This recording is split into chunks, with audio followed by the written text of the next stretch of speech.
Fear. It's something we all face, whether we admit it or not. That gut-wrenching feeling that holds us back, whispers doubts in our ears, and paralyzes us from taking action. But what if I told you that fear isn't something to avoid or fight?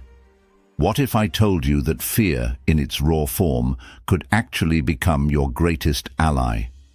In this video, I'm going to show you how the ancient Stoics, those masters of resilience, dealt with fear, and how you can too.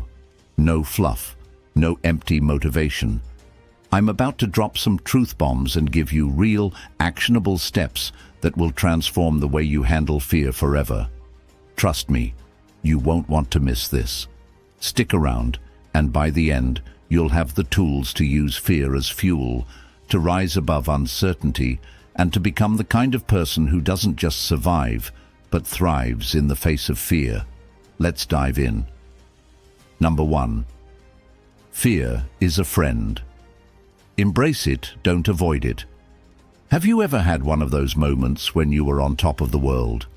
Maybe it was the first time you drove a car, or perhaps it was when you stepped onto a stage, or tried something that scared the heck out of you, but you did it anyway. You felt that rush, right? That mix of exhilaration and fear. That, my friend, is the sweet spot. You see, fear isn't something to shy away from. We've all been taught to avoid it, run from it, or push it down, haven't we? But what if I told you that fear is not the enemy? What if I told you that fear, in its raw, primal form, is actually trying to help you? It's like an old friend who's been misunderstood for far too long. Now, let's get real for a moment. You've felt fear at some point in your life. Whether it was taking a big risk, speaking in public, or even just making a huge life decision, fear shows up in different forms. And for most of us, fear is not just an occasional visitor, but a constant companion. But here's the kicker: we've been taught to avoid it, to resist it.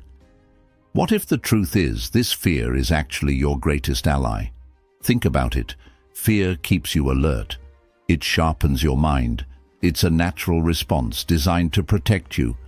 Yet for some reason, we're conditioned to run from it.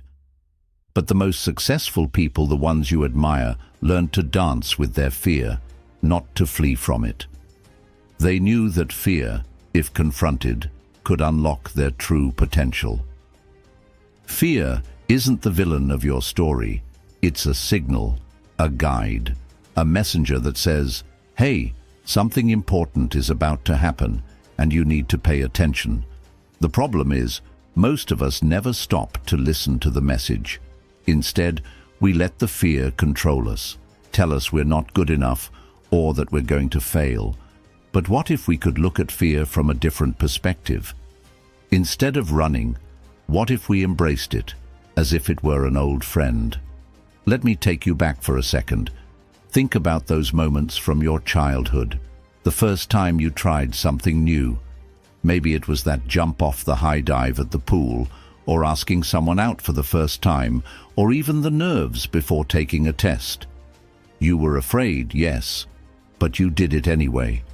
You knew that feeling, that fear, was part of something bigger.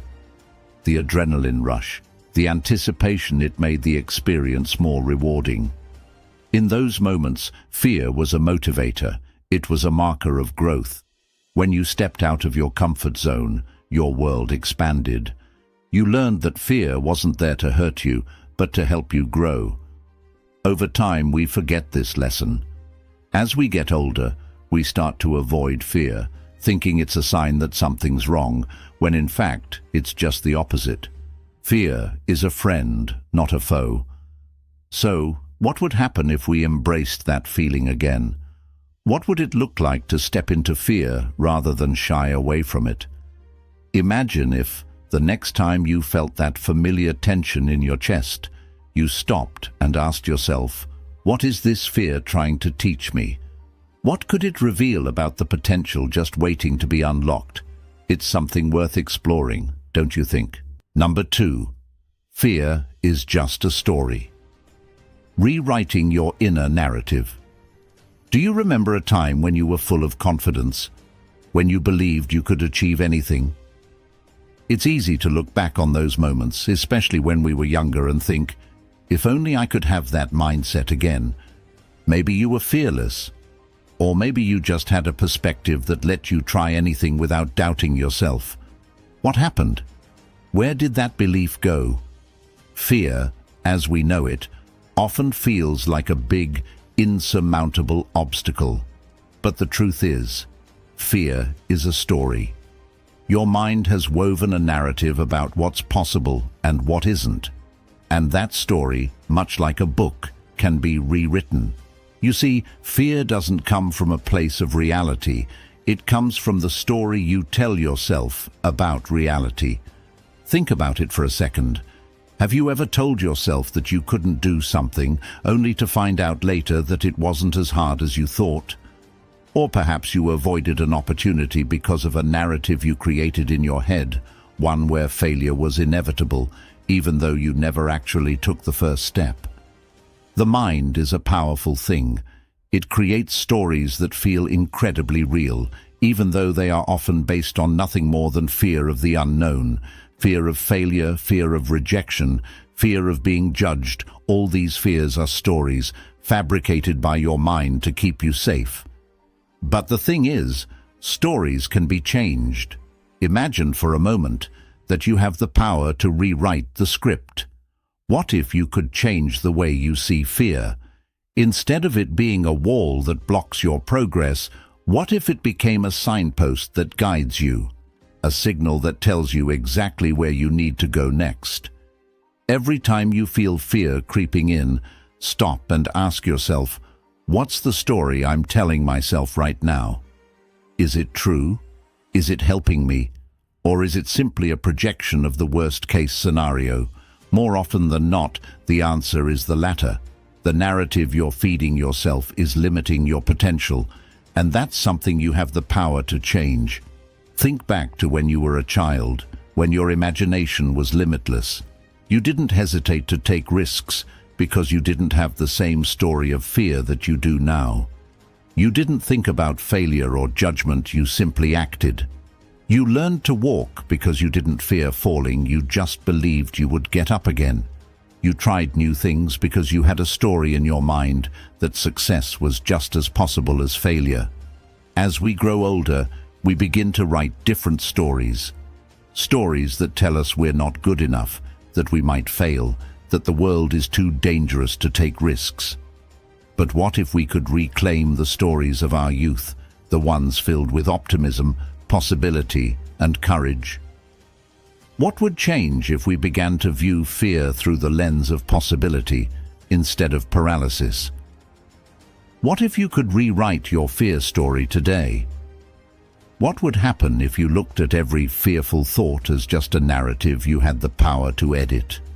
Imagine how differently you would approach opportunities, risks, and challenges if you truly understood the control you have over the stories you tell yourself. Are you ready to start reauthoring your own life story? It's an experiment worth exploring, don't you think? Number 3. The power of preemptive failure. Fail intentionally to build strength. How many of us have been told to avoid failure at all costs? From a young age, we're trained to believe that failure is the worst thing that can happen to us. We're taught to succeed, to win, to be the best, and anything less is seen as failing. But what if the very idea of failure is wrong? What if instead of running from failure, we lean into it? What if we failed on purpose? Now I know what you're thinking, that sounds crazy. Why would I purposely fail? Isn't that counterproductive? But hear me out. Here's the thing, failure is not the enemy. It's not the end. In fact, failure is essential to growth. Without failure, we never learn, we never get better, and we certainly don't get stronger. When you fail, you learn what doesn't work, and that is invaluable. But what if we could make failure work for us? Instead of fearing it, what if we set ourselves up to fail on purpose, knowing that it's a crucial part of the journey? This isn't about embracing failure for failure's sake. It's about understanding that failure is an inevitable part of success. The key is to fail intentionally, to put yourself in situations where the outcome is uncertain, and to embrace the discomfort of failure as a learning opportunity. When you embrace this mindset, failure becomes less about defeat and more about insight. It's about gaining the strength to push through adversity and come out the other side more resilient.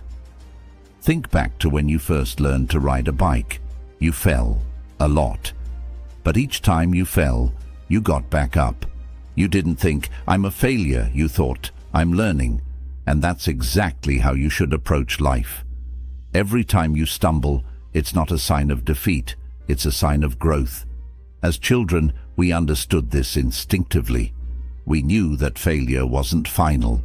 It wasn't a reason to quit. It was just part of the process. But somewhere along the way, we grew afraid of failing. We began to equate failure with weakness, when in reality, it's a marker of progress. So, what would happen if you started failing intentionally?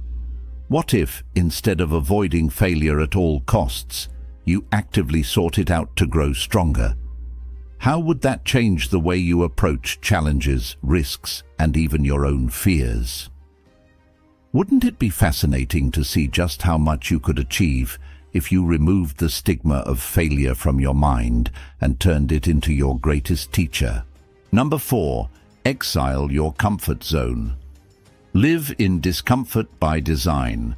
How often do you find yourself nestled in that sweet spot of comfort?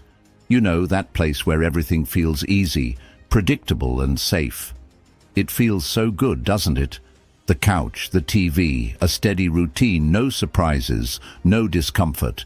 The way life is supposed to be, right? It's easy to stay in your comfort zone. Everyone loves comfort. But let me ask you something. When was the last time you truly grew in that place? You see, comfort feels nice in the moment, but it's a trick. It's a trap. And I'm about to tell you why it's actually the worst place you can be if you want to reach your full potential. So let's leave the comfort zone behind just for a moment and explore why living in discomfort is the key to real growth. Now, I know what you're thinking. I like comfort. Who doesn't? Why would I want to live in discomfort? That's fair. I get it. The thing is, the discomfort we're talking about here isn't the kind of pain or suffering that drains you. It's a specific, intentional type of discomfort, the discomfort that sparks growth. Think of a muscle. To build strength, it has to be pushed beyond its normal limits. If you never put your muscles under pressure, they'll never grow. The same concept applies to your personal growth. If you stay within your comfort zone, you'll never reach your potential. You'll never get stronger, wiser, or more capable. I'm asking you to exile your comfort zone, not by choice, but by design, on purpose. Make it a habit to stretch beyond what feels familiar. Take that cold shower. Call that difficult client. Take that class you're not sure you can handle. Get used to discomfort, because that's where the magic happens. Think back to a time when you were younger, maybe in high school, or even in your early 20s. Remember when you did things that felt scary but exciting? You signed up for something new, maybe a challenge or an event you thought you'd never be able to complete. You were nervous, yes, but you went for it anyway, because you understood that discomfort wasn't something to fear, it was something to embrace. When was the last time you felt that rush of excitement that came with stepping into the unknown? You didn't have everything figured out, and maybe you failed a few times along the way, but you kept moving forward. You grew from it. You discovered what you were truly capable of. But somewhere along the way, many of us lost that spark. We got comfortable, we got complacent, and slowly, without even realizing it, we stopped challenging ourselves. What if you could get that back? What if every single day you set a goal to move just a little outside of your comfort zone? Here's the question: what if living in discomfort became the new normal? Imagine for a second if you started designing your life to include discomfort on purpose. What would that do for your growth? What could you accomplish if you embraced discomfort, not as something to be avoided, but as a tool in your journey? Would your confidence soar? Would your skills sharpen? How would your world expand if you made discomfort your ally? It's a game-changing question, isn't it? Number 5. Fear as fuel. Transform anxiety into motivation. Imagine you're about to take on a big challenge. You're standing on the edge, ready to dive in, and your heart is pounding. Your stomach feels like it's in knots. That's anxiety, right? That tight, uncomfortable feeling that creeps in before you take a leap of faith. Now imagine transforming that anxiety into something powerful, something that drives you forward instead of holding you back. That's right. I'm talking about turning fear into fuel that propels you to take action, to rise to the occasion, and to achieve things you might have thought were impossible. It's time to stop running from fear and start using it to your advantage. Let's explore how you can turn that familiar feeling of anxiety into your secret weapon. We've all been there, that moment when anxiety takes over, and suddenly everything feels impossible. Maybe it's a big presentation, a new opportunity, or a pivotal decision. Your mind races with worst-case scenarios, and your body starts to react. The fight-or-flight response kicks in. But what if we could flip that script? What if instead of letting anxiety paralyze you, you used it as energy? Anxiety is the body's natural response to perceived danger or challenge. In that sense, it's your body's way of telling you that something important is happening. It's a signal that you're on the edge of growth. And if you learn to harness that energy, you can use it to fuel your performance. For instance, the next time you feel that wave of anxiety before an important meeting or event, don't try to suppress it. Instead, acknowledge it. Let it energize you. Channel it into focus. The adrenaline rush you're feeling is a byproduct of your body preparing to perform at a higher level. Embrace it. Don't resist it. Remember, anxiety and excitement are two sides of the same coin. Both are energy in motion, and both can be harnessed. The key difference is in how you interpret it. If you see anxiety as something negative, it will hold you back. But if you reframe it as excitement, as energy ready to propel you, it becomes a powerful ally. Let me take you back for a second. Think about that first time you felt nervous about something big.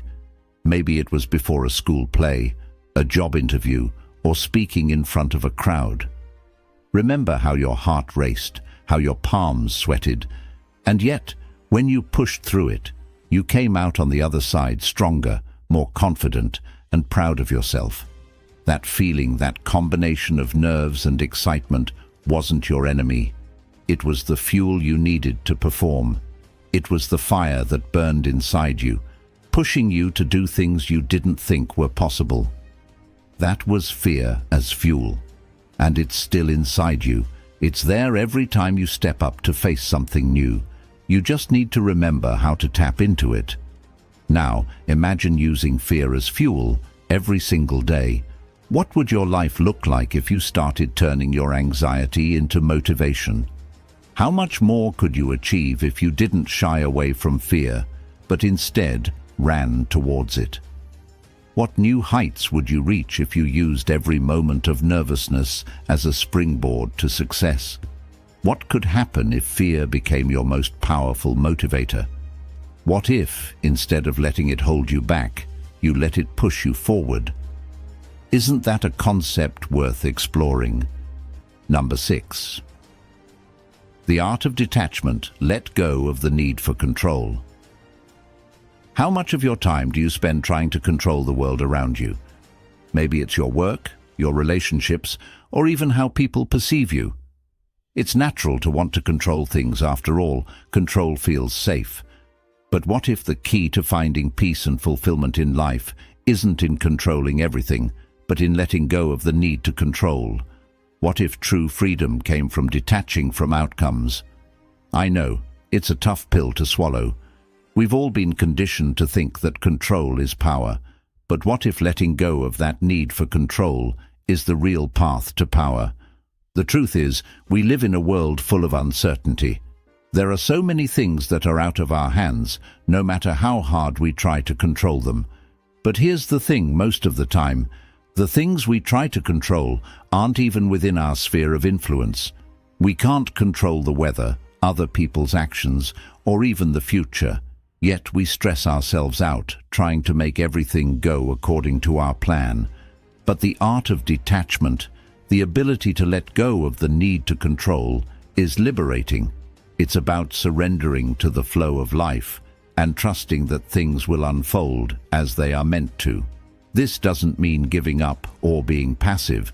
It means learning to focus on what you can control and letting go of everything else. When you detach from outcomes, you free yourself from unnecessary stress and anxiety. The key is to release your attachment to the result. The more you focus on controlling the outcome, the more likely you are to create resistance, frustration, and disappointment. Instead, focus on the process, on doing the best you can with what you have, and trust that the universe, or whatever you believe in, will take care of the rest. Think back to a time when you tried so hard to control everything and ended up more stressed than ever. Maybe you were working on a project or trying to force a relationship to work. The more you tried to push things in a certain direction, the more it seemed like things were slipping out of your hands. It's frustrating, isn't it? But remember a time when you let go and surrendered. Maybe it was a time when you stopped obsessing over the details and just let things unfold. When you did that, it felt like a weight had been lifted. You became more at peace. That's the power of detachment. When you stop trying to control everything, you open yourself up to something greater possibilities you couldn't have predicted. What if you could practice detachment every day? What if, instead of stressing over things you can't control, you focused only on what's within your power to change? How would that shift your energy? What would happen if you trusted the process, no matter the outcome? How would your life change if you could release the need for control and embrace the freedom of surrender? Wouldn't that be a concept worth exploring? Thank you so much for watching. I really hope this video helped you gain a fresh perspective on fear and gave you some practical tools to start using it as a stepping stone, not a stumbling block. If you found this valuable, please give it a thumbs up. It really helps the channel out. And if you want more content like this, be sure to hit that subscribe button so you never miss a video that can help you grow and conquer life's challenges. If you know someone who could benefit from this Stoic approach to fear, don't hesitate to share it with them. We all need a little push sometimes, and this might just be the nudge they need.